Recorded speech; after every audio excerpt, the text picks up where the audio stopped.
Hello friends, this is Miss Tara with another edition of Bedtime Stories. Alice's Adventures in Wonderland by Lewis Carroll.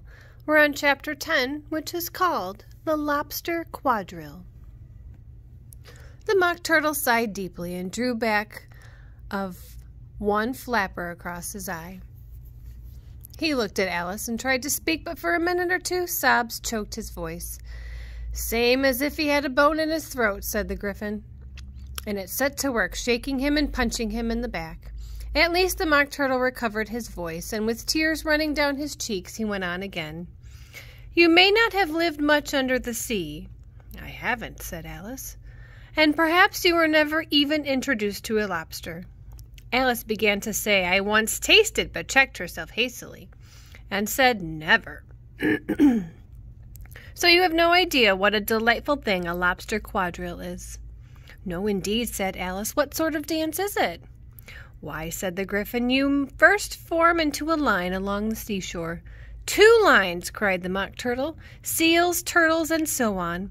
Then you've cleared the jellyfish out of the way." "That generally takes some time," interrupted the Gryphon. "You advance twice, each with a lobster as a partner," cried the Gryphon. "Of course," said the Mock Turtle. "Advance, twist, set to partners. Change lobsters and retire in the same order," continued the Gryphon. "Then, you know," the Mock Turtle went on, "you throw the lobsters!" shouted the Gryphon with a bound in the air. "As far out to sea as you can."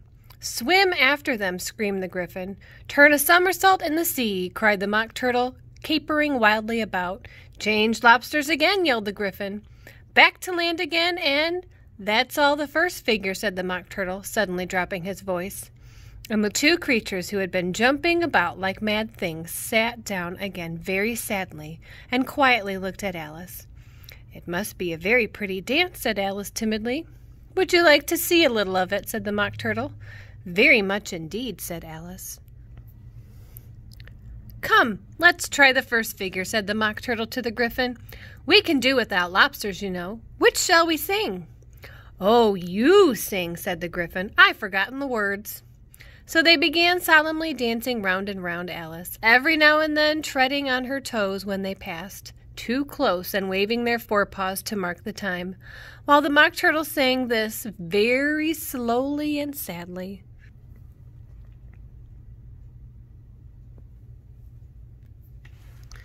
"Will you walk a little faster?" said the Whiting to a snail. "There's a porpoise close behind us, and he's treading on my tail. See how eagerly the lobsters and the turtles all advance. They are waiting on the shingle. Will you come and join the dance?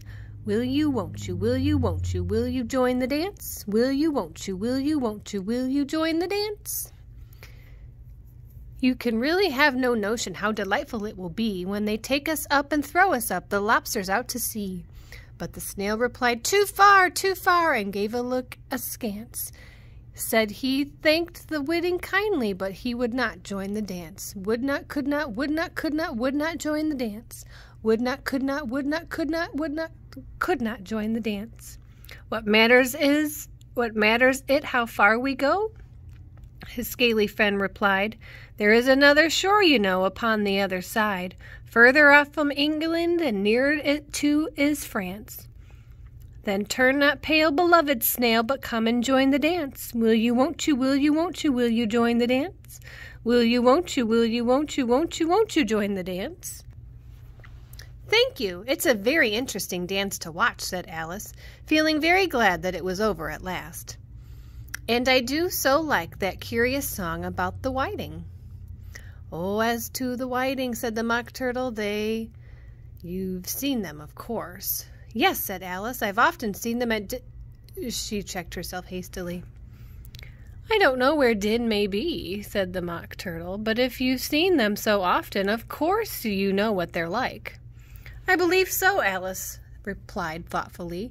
"They have tails in their mouths, and they're all over crumbs." "You're wrong about the crumbs," said the Mock Turtle. "Crumbs would all wash off in the sea, but they have their tails in their mouths. The reason is—" Here the Mock Turtle yawned and shut his eyes. "Tell her about the reason and all that," he said to the Gryphon. "The reason is," said the Gryphon, "that they would go with the lobsters to the dance, so they get thrown out to sea. So they had to fall a long way. So they got their tails fast in their mouths so they couldn't get them out again. That's all." "Thank you," said Alice. "It's very interesting. I never knew so much about a whiting before." "I can tell you more than that if you like," said the Gryphon. "Do you know why it's called a whiting?" "I never thought about it," said Alice. "Why?" "It does the boots and shoes," the Gryphon replied very solemnly. Alice was thoroughly puzzled. "Does the boots and shoes?" she repeated in a wondering tone. "Why, what are your boots and shoes done with?" said the Gryphon. "I mean, what makes them so shiny?" Alice considered a little before she gave her answer. "They're done with blacking, I believe." "Boots and shoes under the sea," the Gryphon went on in a deep voice, "are done with whiting. Now you know." "And what are they made of?" Alice asked, in a tone of great curiosity. "Soles and eels, of course," the Gryphon replied rather impatiently. "Any shrimp could have told you that."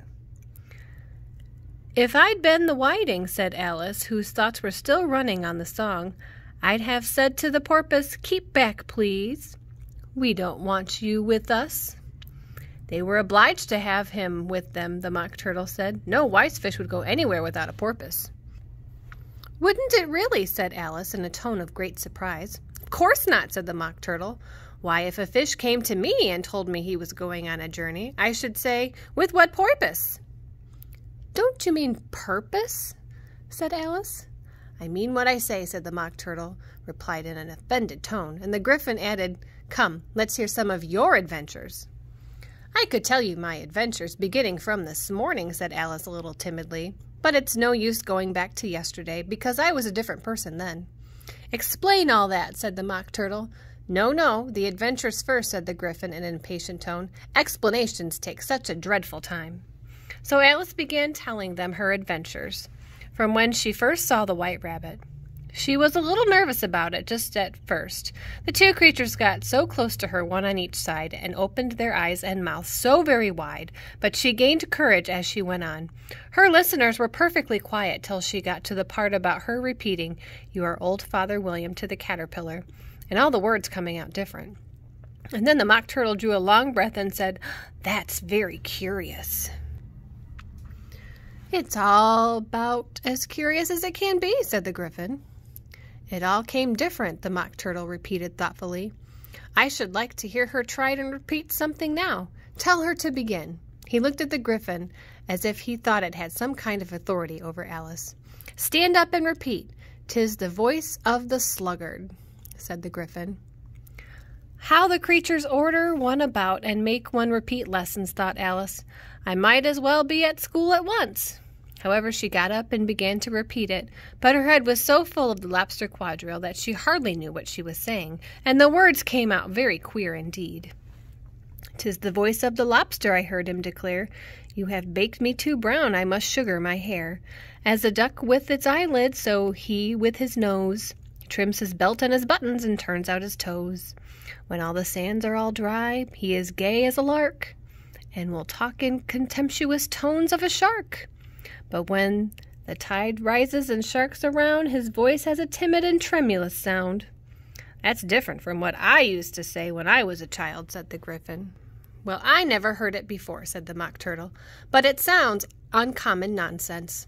Alice said nothing. She had sat down with her face in her hands, wondering if anything would ever happen in a natural way again. "I should like to have it explained," said the Mock Turtle. "She can't explain it," said the Gryphon hastily. "Go on with the next verse." "But about his toes," the Mock Turtle persisted. "How can he turn them out with his nose, you know?" "It was the first position in dancing," Alice said, but she was dreadfully puzzled by the whole thing and longed to change the subject. "Go on with the next verse," the Gryphon repeated impatiently. "It begins with the word, 'I passed by his garden.'"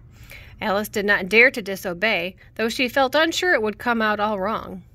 She felt sure it would come out all wrong, and she went on in a trembling voice. "I passed by his garden and marked with one eye how the owl and the panther were sharing a pie. The panther took pie crust and gravy and meat, while the owl had the dish as to share of the treat. When the pie was all finished, the owl a boon was kindly permitted to pocket the spoon. While the panther received the knife and the fork with a growl, he concluded the banquet by "What is the use of repeating all that stuff?" the Mock Turtle interrupted. "If you don't explain it as you go on, it's by far the most confusing thing I ever heard." "Yes, I think you'd better leave off," said the Gryphon, and Alice was only too glad to do so. "Shall we try another figure of the Lobster Quadrille?" the Gryphon went on. "Or would you like the Mock Turtle to sing you another song?" "Oh, a song, please, if the Mock Turtle would be so kind," Alice replied, so eagerly that the Gryphon, in a rather offended tone, "No accounting for tastes. Sing her turtle soup, will you, old fellow?" The Mock Turtle sighed deeply and began, in a voice choked with sobs, to sing this: "Beautiful soup, so rich and green, waiting in a hot tureen. Who for such dainties would not stoop? Soup of the evening, beautiful soup. Soup of the evening, beautiful soup. Beautiful soup. Beautiful soup. Soup of the evening, beautiful, beautiful soup. Beautiful soup, who cares for fish, game, or any other dish? Who would not give all else for 2 pennyworth only of beautiful soup? Pennyworth only of beautiful soup. Beautiful soup, beautiful soup. Soup of the evening, beautiful, beautiful soup." "Chorus again!" cried the Gryphon, and the Mock Turtle had just began to repeat it when a cry of "The trial's beginning!" was heard in the distance. "Come on," said the Gryphon, and taking Alice by the hand, it hurried off, without waiting for the end of the song. "What trial is it?" Alice panted as she ran, but the Gryphon only answered, "Come on," and ran faster, while more and more faintly came, carried on the breeze that followed them, the melancholy words: "Soup of the evening, beautiful, beautiful soup."